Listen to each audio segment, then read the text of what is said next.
I'm not recording. Now I'm recording.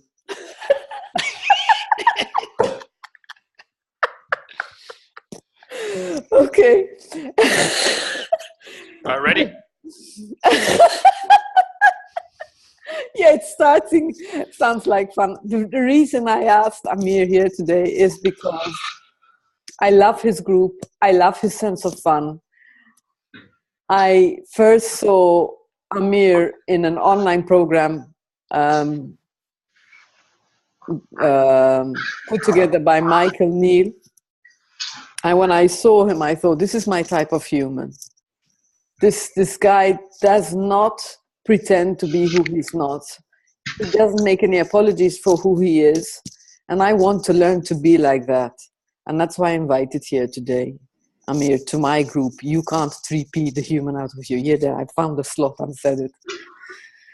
So in my intro, I said that you wrote 6 books, but I don't know how many books you've written. And you just waved 2 books. This will be my 6th book. It's going to be out. It's finally out. So it will be my 6th book. My most precious baby, this one, out of all of them. So I'm excited. And I actually, the video you're referring to, I met Joel that weekend, but I didn't get to really meet him. I feel like I know him more now than I did when I met him in person.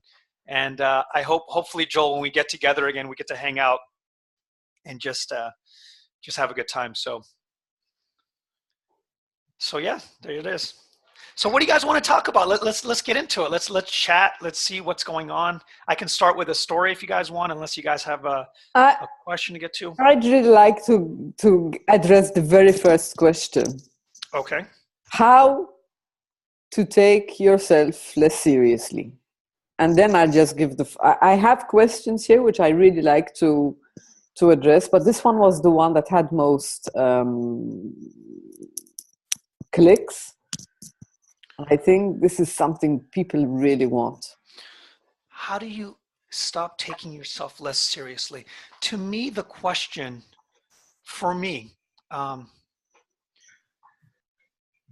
it's not a question I think about. Because for me, I take not being serious very serious. And when I'm talking about what I take seriously is seeing what life is made of, right? Seeing how it's been designed and how I just had this conversation with someone this morning. They had called me because there was a conversation in my group where a thread went down to 300 comments and people were screwing around and started to get not out of hand, but people started screwing around and some people got offended. Some people, got hurt by it. And so she asked me, goes, well, what do you think of this? And the way that I explained it, because I take me being unhappy just as non-serious as I am when I'm happy, right? Seriousness is not a state of mind. Seriousness is seeing that the state of mind that you're in will change and will have a different space in any moment. So it's not that I take myself seriously, it's that I see the transient nature of thought changing, so there's no point to taking any point of a thought serious because it has no real value. And so to the point of the group conversation that we had, I said, this is how I see it, right? Like I watch what's called UFC or boxing, right? Mixed martial arts. And when you watch them fight, I pay to watch people fight because I know at the end of the day, no one's going to die in that ring. And there's a referee at all times watching the space to make sure that they're going to be in a safe space. So they are legitimately fighting. Yet they know at a point, the fighting will stop when it becomes too harmful. And that's how my life has been. Like I fight with my wife, right? My fights with my wife are very real, but it's like I'm in a ring. I know that there is a referee called compassion. There's a referee called love. There's a referee called the space where new insights can occur. That will let me see something new. So while I take my fights seriously in the moment, they're never as serious as when they pass. So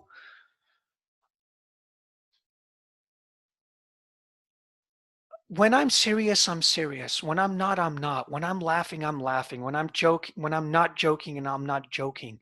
But where I'm at in the moment is what I have to show up with.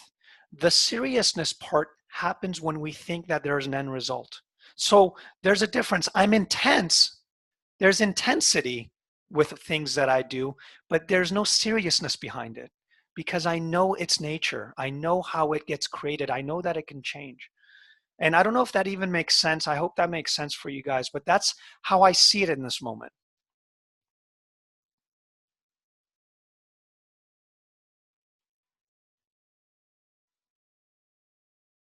I realized that I was on mute. I love it.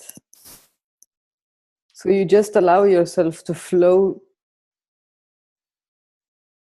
you allow yourself to go with the fluidity of thought, all the while not taking anything seriously, but at the same time, taking it seriously without attaching anything to it. Yeah, I mean, I do take things seriously when I think they're real, right? I think that when things look like they are urgent and really important, until I look back, I'm 39 years old, right? I'm looking back, I don't remember 99% of the things I took seriously right now. I really don't. I don't remember what they were 2 weeks ago, a year ago. I know a year ago, I'm sure. Just recently, 8 months ago, I had a lawsuit. Lost a lot of money. That was serious. I look back, I don't remember it anymore. So I'm wondering why, if I don't remember it 6 months from now and I don't take it seriously then, why is it so important for me to take it seriously in this moment, right? When in a few months, in a few weeks, it'll just be about a passing memory.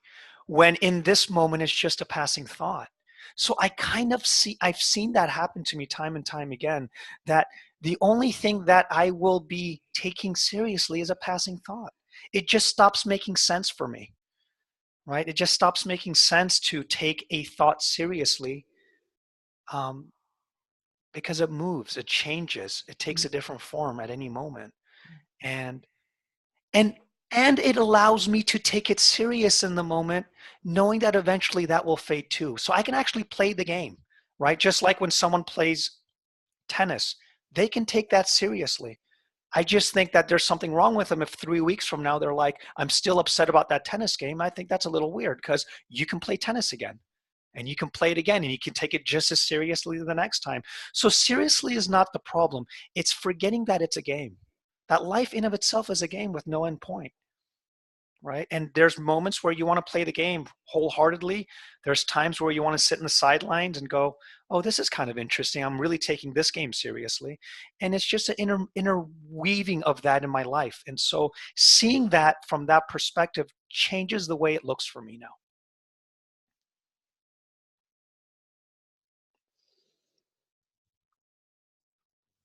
Wonderful. Mm. Now I'm wondering if anybody wants to add anything to this. Yeah, here we go. I'm going to unmute you. Hello, everybody. and so sorry that I'm going to have to buzz off very quickly because I have a business call I have to attend to. But I really appreciate what Amir's been saying. And I want to add to it something that's been a recent aha to me. And the title of this event really points to that for me, is that a way that I can ultimately take myself less seriously is knowing that no matter how I'm taking myself, there really isn't one. That self that I imagine taking in any degree of seriousness or lack of seriousness doesn't really exist. It's just it's a projection of the real me, which is in a separate self from everything in the world. And I'm still marinating in the understanding of this. But somehow knowing that I can only know a sense of me in the world because I have this capacity for thought, then that me that I know isn't the real me. And therefore anything that is seriously happening to that entity also isn't solidly real. And then underneath all of that, there's an underlying deeper peace, more that provides more contentment than I've ever experienced as a human being. I'm not sure I expressed it as well as I could, but it's really been, it's been a recent aha that's been so useful. So I'm glad for an opportunity to share it however it came out. I love that. I love what you said, Joel. To a point, I mean, if I can add to your adding to my adding, is that I don't even take that's, you know, I see a lot of people posting comments, or when I speak to people in 3 Principles groups, you know, you're being very outside in right now, or you're being very inside, as if there is truth to that too, right? What you can only be is you in this moment.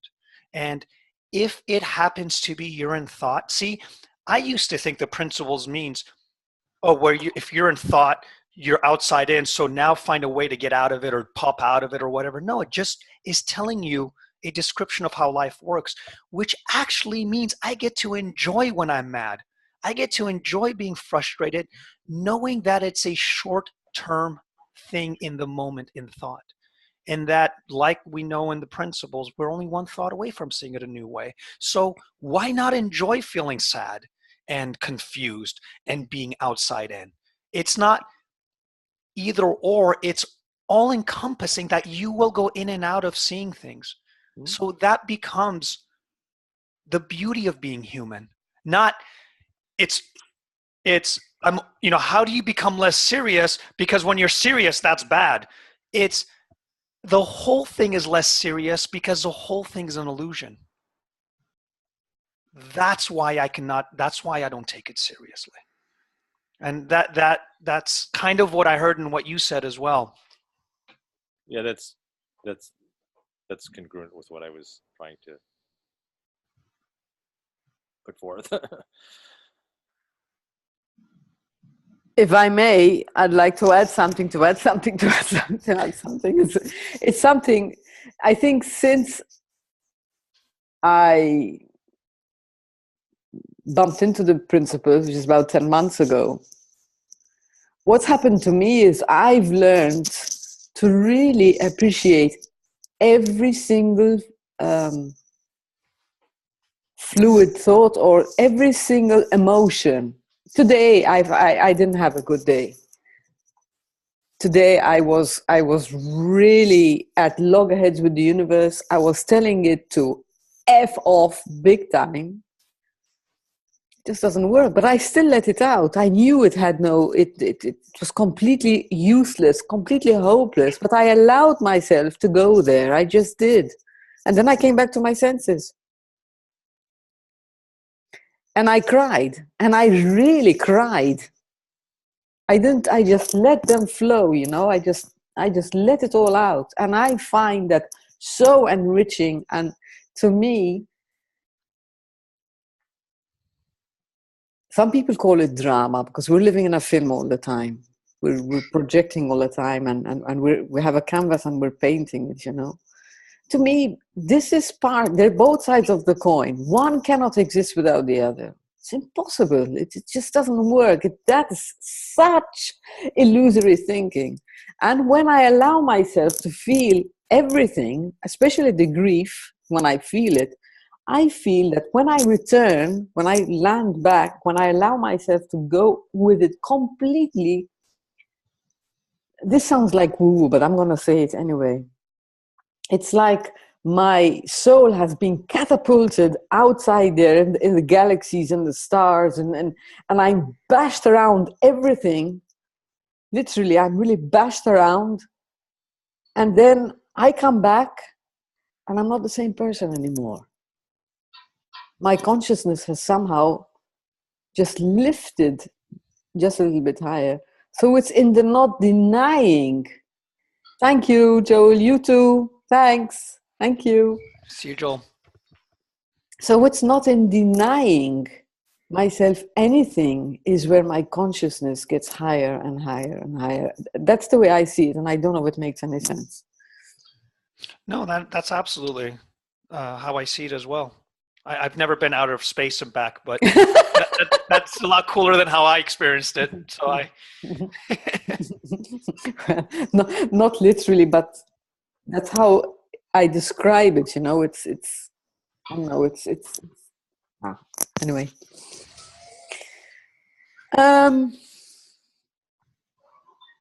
So we have other questions here that were posed, that were asked. Well, let's see if there's anyone in this group want to say something. Does anyone want to say anything? Please. Catherine. Well, I don't think anyone. Nope. I don't see.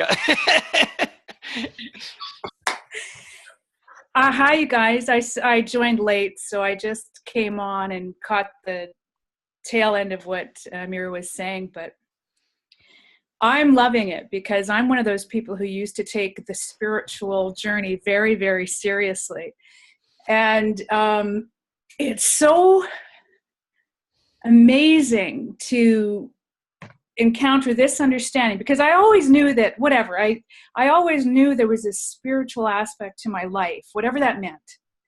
There was something other than just the physical going on. But I took it really seriously, trying to figure out how to stop suffering and how to be happy and how to live from that place. And this understanding has integrated all of my understanding about being a human being. Like it's integrated the humanness and the spiritualness into one thing for me.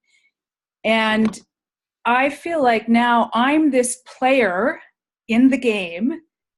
And the reason I don't take myself so seriously, even when I'm really seriously caught up, because I do get seriously caught up, is I just see myself as a player in the game of life now.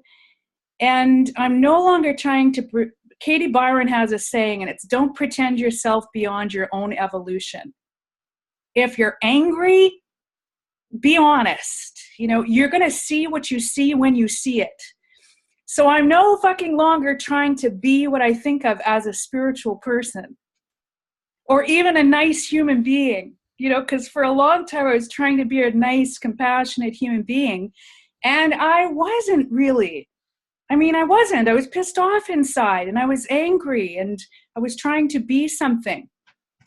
And it never worked. It never worked out. That always leaked out. People always felt that.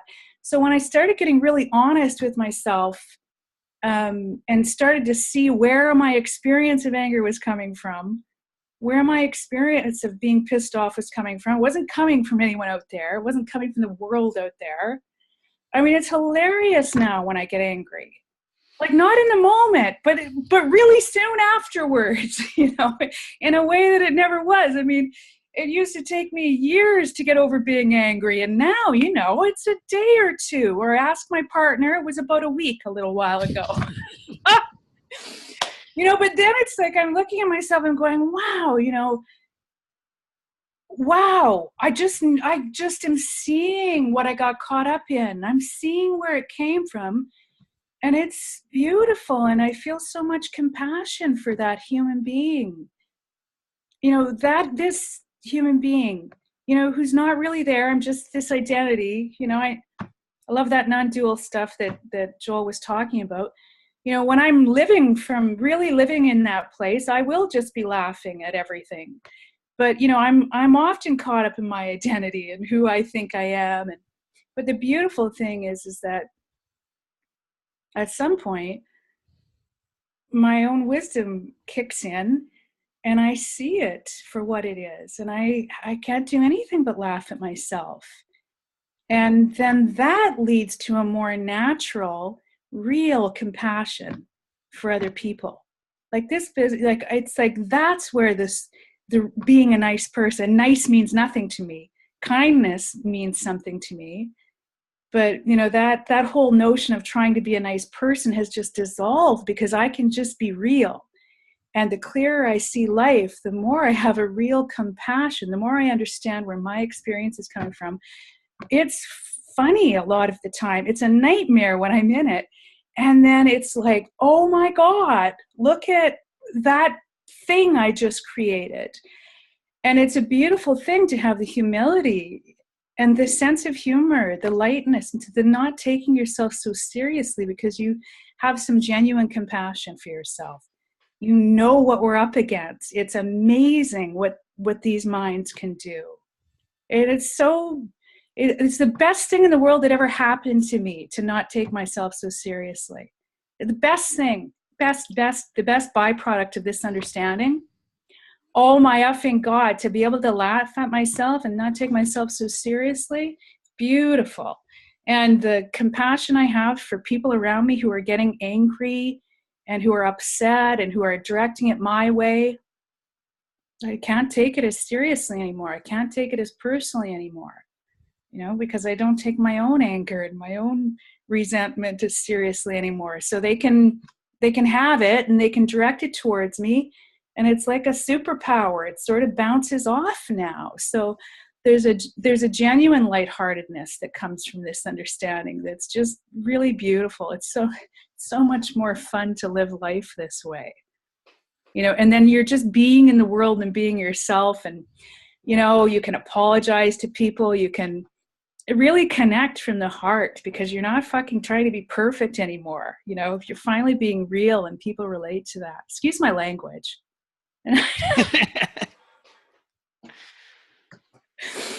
My daughter grew up and never heard a swear word out of my mouth. And I go through periods of time where I'm just a potty mouth. Like my boyfriend, my partner goes, "You're like a truck driver this week." And I go, "I know. I don't know where it comes from, but it just feels real." And then at other times it's, you know, it doesn't come out so appropriately with your group, Amir. So anyway, I appreciate you, Amir, and your group just has been a really wonderful place to be in this understanding where I was getting really serious about this understanding and then sort of popping out of that bubble and finding you pop out of that bubble and you're getting to something real and genuine and beautiful and rich. And it includes all of it.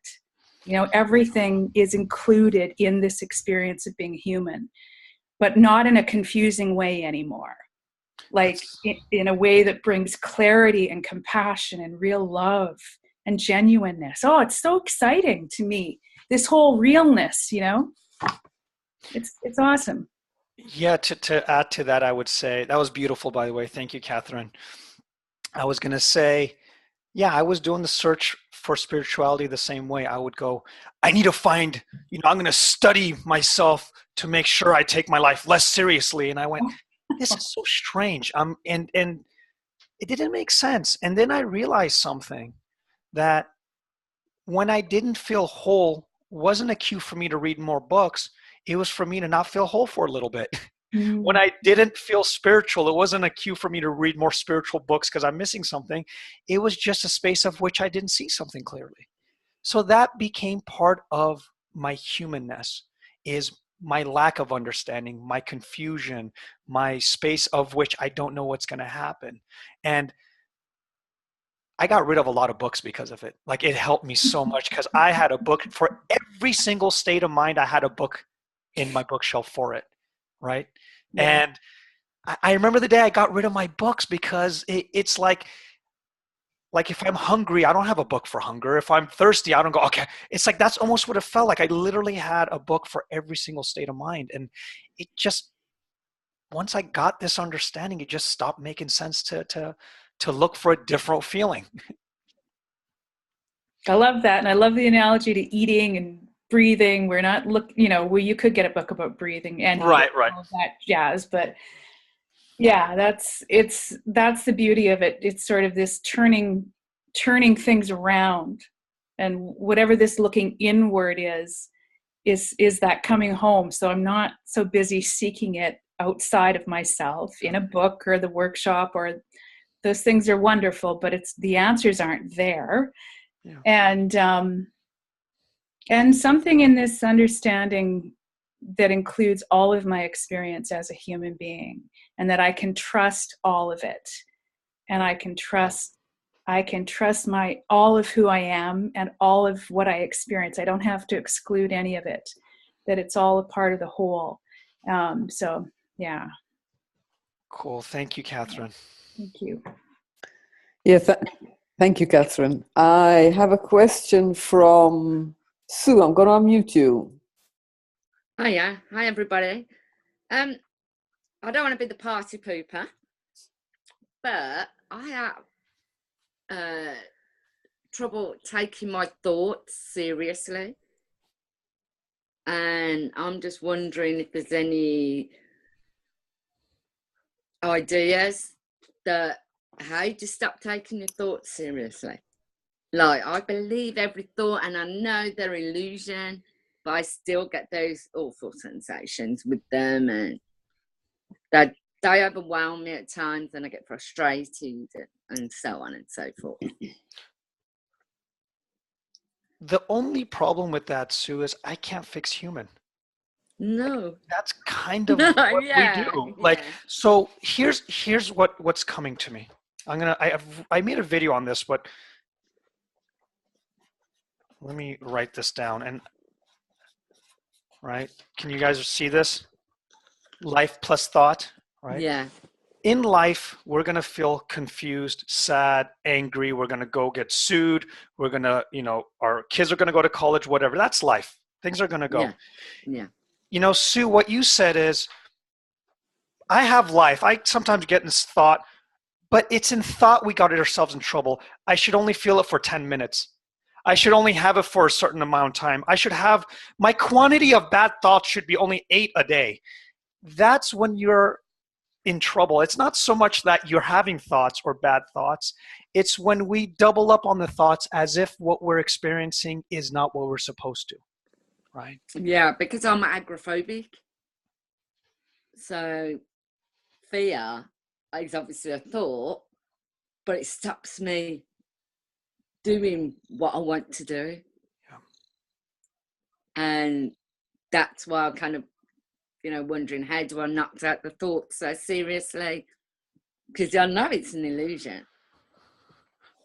So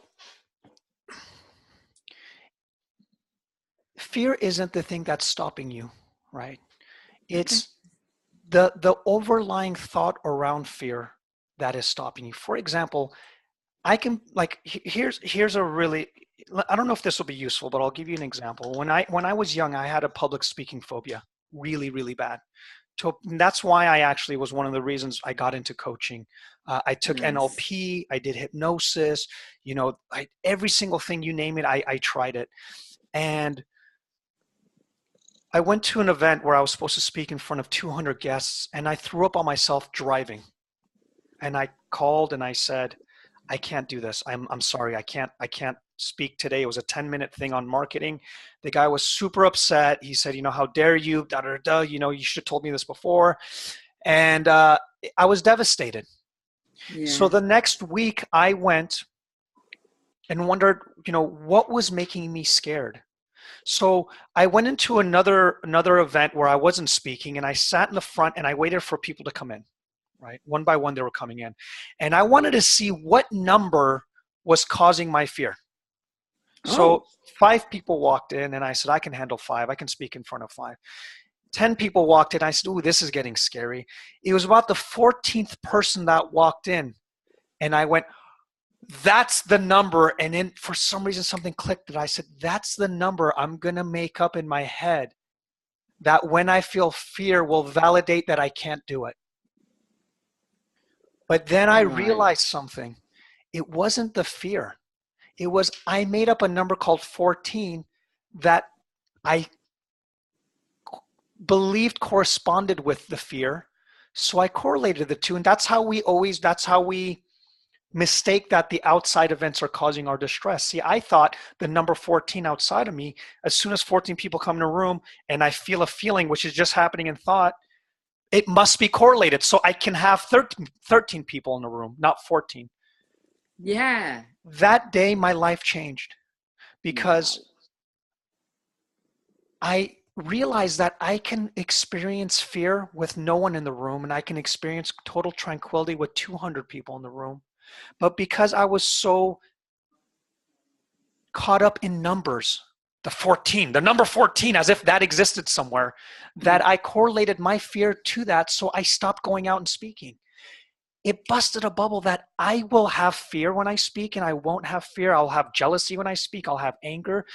I'll have all sorts of feeling in fear that are irrelevant to what I can do in life. So to your point, when you're saying my fear is stopping me, no, you can do things in fear. And it's weird when I go outside, and it's when I'm typing or I'm that part, as if you cannot do the thing in fear. You can do whatever you want in fear. It's just going to feel a little different than when you're not in fear.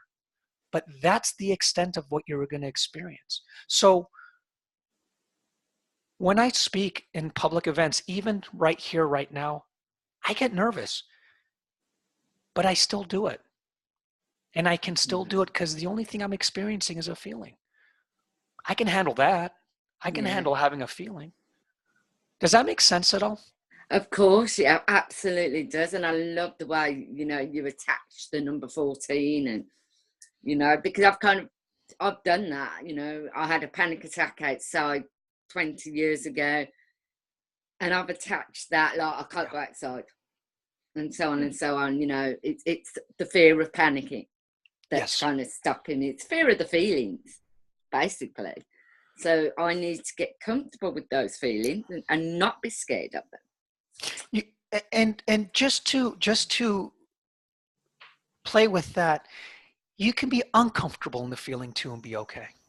Yeah. See, you're still uncomfortable, or you still think where you're at is an issue because you're going, I feel fear. I just need to be comfortable. I need to look at it this way. No, you need to just know that what you're experiencing is just a transient energy that you're going to experience.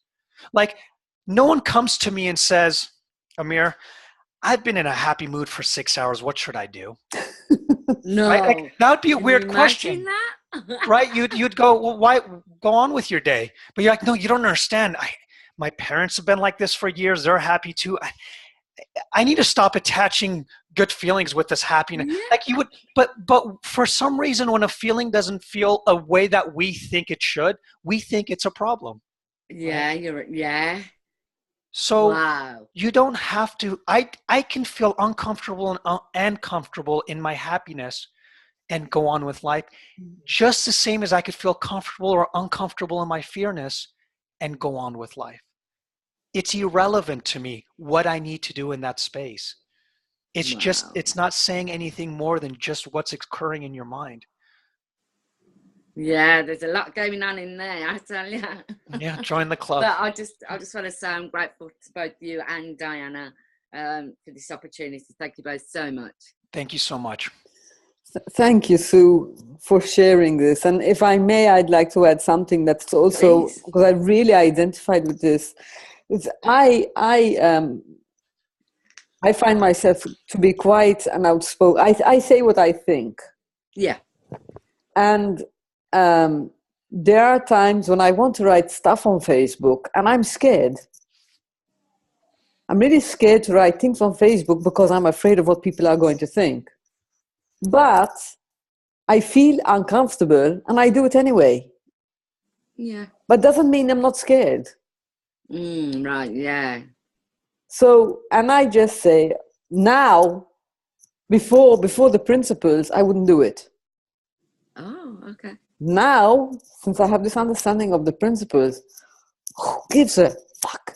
I do it anyway. Yeah. And I just be with my discomfort, I just let them be there, swirl around me. Okay, then, ta-da!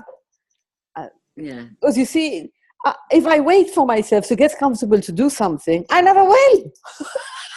Yeah, that's Does that make sense? 20 years down the line. Yeah, no, it doesn't make sense. No, what? what I said makes sense. Of course, what you're saying makes sense. Anyway, Yeah, but I totally get where you're coming from. That, you know, why give a damn? You know, because it's only like, you know, like Amir said, it's only a thought, it's only a feeling. It's not going to stay. It's going to go away. yeah, the danger for me is it's only a thought. It's a thought that will go away, but it's like when someone tells me it's only a thought, it's like denying that humanity of it in the moment. Yeah. You know what I mean? You're telling yourself it's only a thought. You don't have to do this. Yeah, it's a thought, and I feel like this. Does that make sense? I think I'm almost downplaying it rather than upplaying it. So it's like no big deal. Mm. You know, when I have like an anxious thought, it's no big deal. Almost try to dismiss it. Yeah, and that's the part where, in the same thing we're talking about seriousness, right? When you have a feeling, you have a feeling. What you decide to describe it as, that's up to you. Yeah, yeah. Right? And that's where I don't really have an interest in my own opinions when I have a feeling, right? In other words, you know, if I'm feeling anxious, whether I'm going upstream or downstream, whether I'm doing it right, that part I'm making up. The only thing that's true is that I'm in thought in the moment, and I'm having an experience of that. What's the freedom of that is when I know the secondary part of it is just my opinion, I don't have to bear that much weight on it. No. I can, instead of me now going, oh, well, then it's just a thought, so then I will do X, Y, and Z. If it's just a thought, I'll do, you know, well, it's not just thought. Life is thought. That's the biggest player in the game. Like that is a huge, that's a big fucking deal. Like life is only experienced in thought. That is the thing. But the part the just part is that it also allows us to have an opinion about it that's less relevant than I thought. Yeah. That's why my life isn't as serious anymore. Because I thought that's where the magic is. That's where therapists tend to spend their time, in the opinion. I have a feeling, which means I'm a no good lowlife. Well, let's talk about that part. Let's talk about that opinion of yourself. Well, that's not where the magic is. That's where we most, like when I'm at and that's also a doing, isn't it? You know, the it can be a doing. About a doing. Yeah, and yeah, it could be a doing, it could be a non-doing. It's just that part of it isn't where the juice is to me. It's going a little bit down upstream or downstream, whatever, and seeing that experience happens moment to moment in thought. That's it. And there's a level of freedom in that once you see that, for me. Right? Now, it's not just thought. It's all of it happens in this experience and thought moment to moment. Even our opinions about the thought. Yeah. Right? Perfect. About it. Yeah, my relationship with anxiety at the moment isn't a good one. That's beautiful. So cool. And it's not that anxiety's good. It's that anxiety doesn't have an opinion attached to it anymore. Right? That's when you can be okay in feelings that most people aren't. Most people, if there was no opinion to a feeling, it would just be a feeling. Yeah. Right? When we have a feeling that doesn't feel what we think is normal, we attach things to it. It must be, I have social anxiety disorder. It must mean I have not been a good parent. It doesn't mean anything. It just means you have a certain feeling in that moment. Yeah. So Thank I don't you, know. Does that make sense, you guys? I hope that was sense. Yeah, I think you really articulated it properly, because labeling what's going on with me is something that I'm allergic to. Thank you, Sue. Thank you very much. Yeah, thank you, Sue. I just have to say, Paul, doesn't he kind of resemble George Pransky's like brother? Every time I see him, I'm like, crap, I'm gonna get I'm like, man, he's going to be on here telling me I'm doing things wrong, but it's just Paul. Good. So, are there any more questions?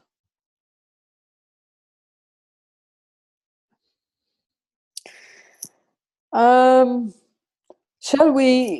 I go through the list? The next, is that okay, Amir? Yeah, of course. We can go through the list. I can share stories. There was one question here.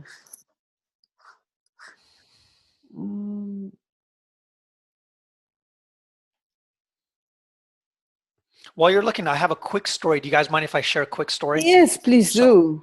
So my chiropractor, his wife is a dental hygienist, and he wanted me to work with her for panic attacks. I never had a panic attack, so I didn't know. Like, I know how life tends to work, right, for the most part, from what I see, but I didn't have a direct experience of a panic attack. So I said, you know what, let's set something up next week. And I was ready to research panic attacks, and I did. I looked up panic attacks, how they work, what happens. And as I was driving down the freeway, this was about a couple days before I went to go meet her, I had a panic attack. My hands got clammy, I started to sweat, my heart was beating out of my chest. And as I was driving, I said, oh my God, I have a panic attack. I can finally help her. I know what it feels like. And I was so excited. And I went, that's what it is. And I asked her, what is it about panic attacks that bothers you? And she goes, are you kidding me? If I get a panic attack, I could lose my job. I could lose my family. And then my husband's going to do this. And then I have to, I'm going to. And I went, so it's not the panic attack, I realized. It's that, again, she had, even a panic attack is an experience, right? And thought, right? It's the secondary part that was the issue, right? For me, I had a panic attack and I went, oh, this is cool. I can help her. For her, it was, this feeling means all the additional things about my circumstances, about me, about how I can show up and all that stuff. The panic attack in of itself lasted a couple minutes a lot of times for her. What lasted longer was all the thought around what this panic attack entails. And most therapy would spend time, right, in that space. How does it make you feel? That's the first question in psychology. How does it make you feel? And so we validate that opinion. I feel like this when I have it.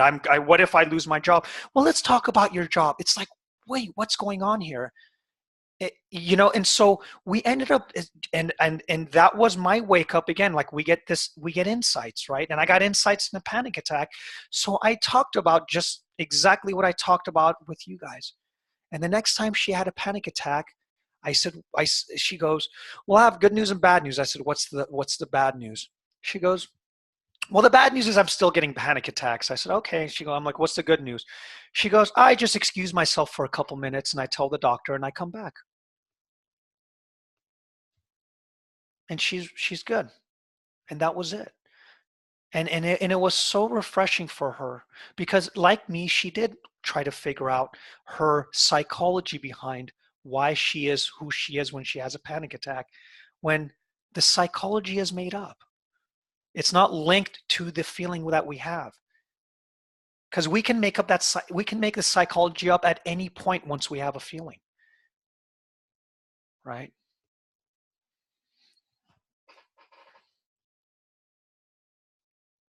Helen, does that make sense, or are you falling asleep?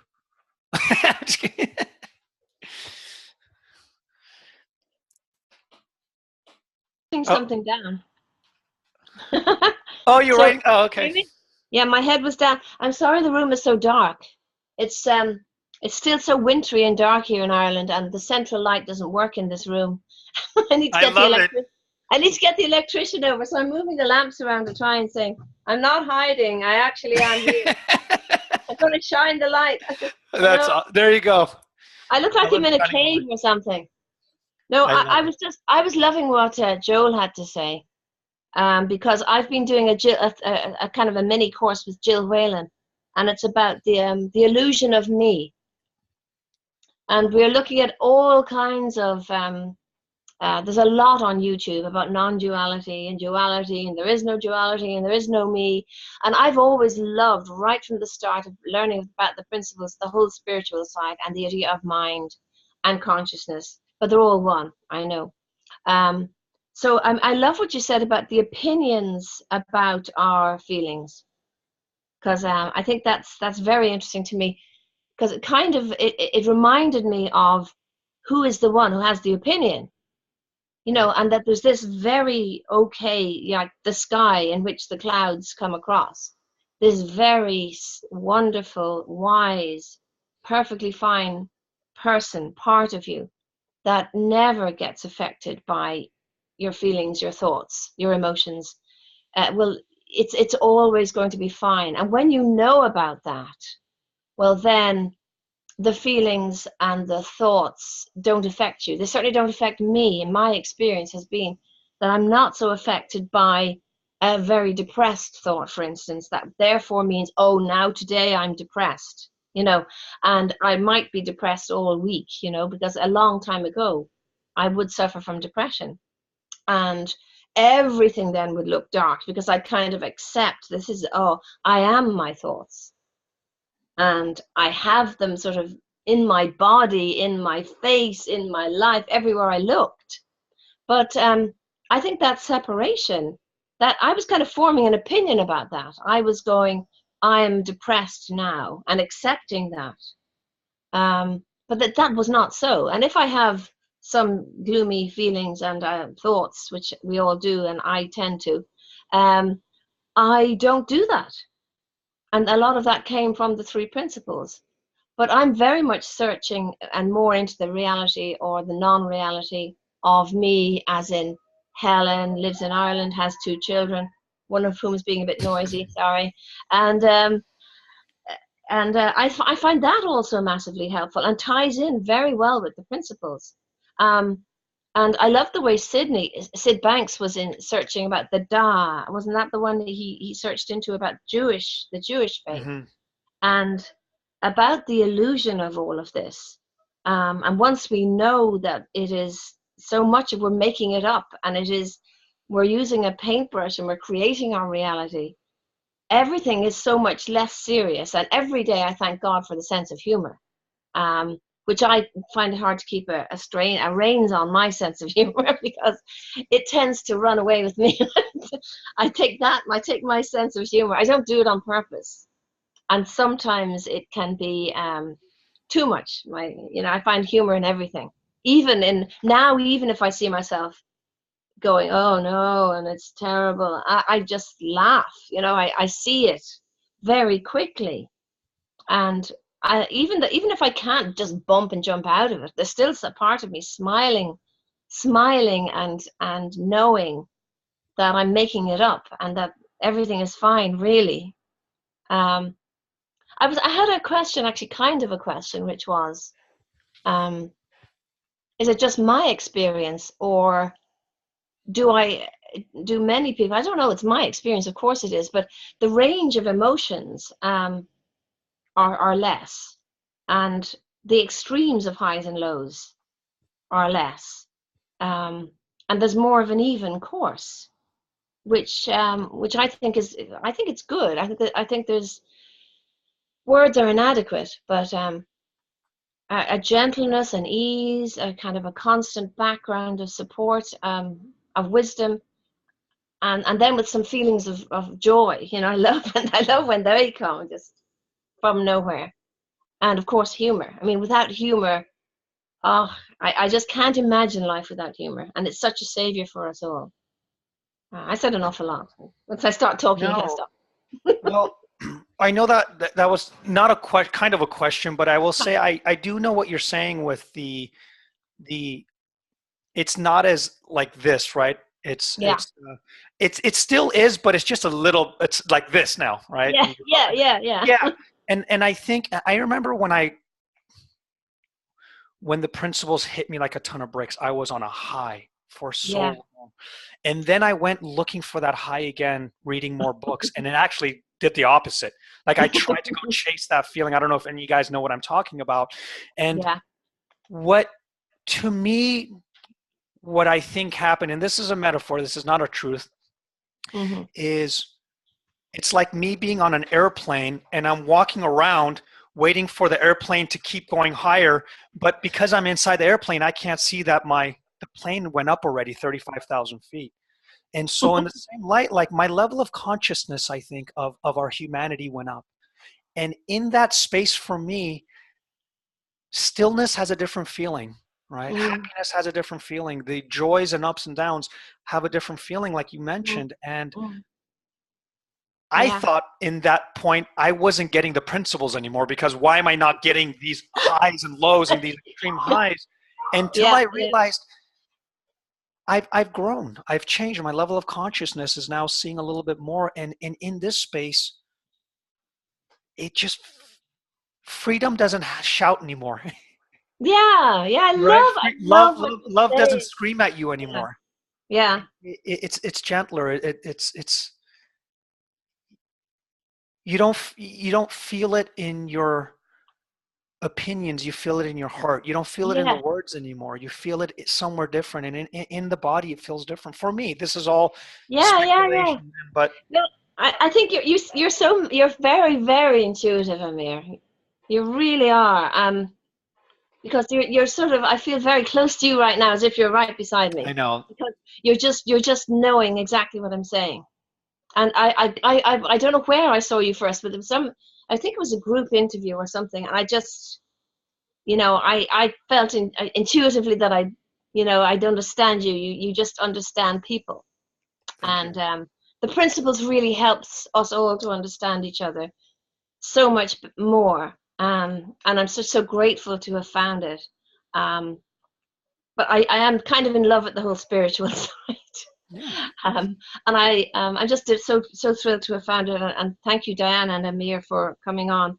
I loved everything that you had to say to Sue, and I loved everything that Sue said, so beautifully said. I feel so full of caring and love for her. I wish her well. And this is just, so thank you so much, Amir, for saying what you just said. I felt jumping through the screen. Come here, you. Thank you, Helen. Thank you. I'll mute myself. I'm aware that it's 9 o'clock. Oh, yeah. So time is up. I'm wondering if there is space for a last question. Otherwise, I'd really like to give you the space to talk about your latest book if you want to, where people can find you. And I'm really grateful that you accepted my invitation to be my guest here today in my group.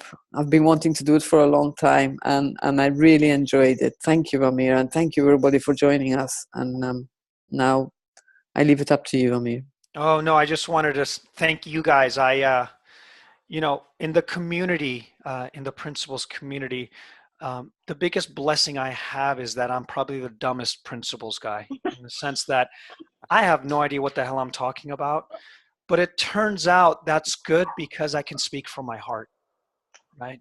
And what I have to say for every one of you guys here is, if you guys want to share this stuff in the world, it's not going to be in the books. It's not going to be from the courses you take.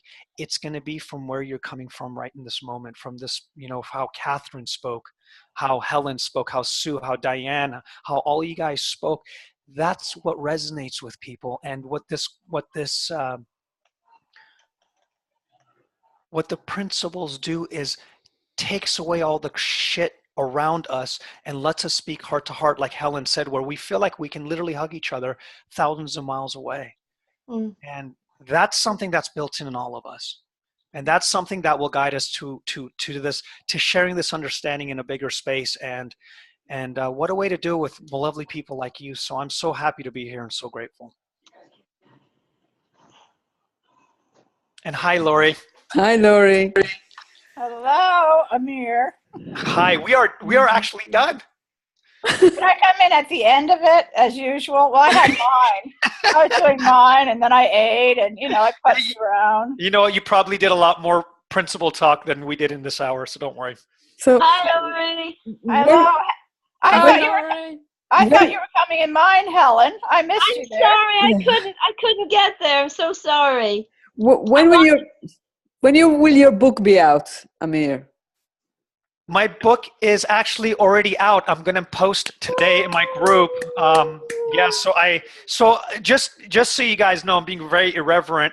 I hired a Scottish speaking person to read the back of my book and all the chapters. So I think he's Scottish. He said it's a Scottish. He better not. Helen, you can tell me if it is. So I made a little video, a little funny video. So I'll be posting that in my group. So you guys enjoy it. And if you guys want to get the book, it is already on Amazon. It is already out. So you guys are the first people to know that. It's just called The Three Principles. Is that the name of the book? It's actually called What the Fuck Are the Three Principles? So, but you notice it's very small up here. So when parents are like, "Oh, I'm going to give this to my kid," they're not going to know until they actually get the book. So that's done on purpose. So at least they buy my book. I'm probably going to get a lot of returns, but you know what? It's worth it. And by the way, I'm not going to show you guys, but you guys are the first people to know this. Page 62. If you guys are going to buy the book, okay, page 62 is amazing. And you guys will absolutely love page 62.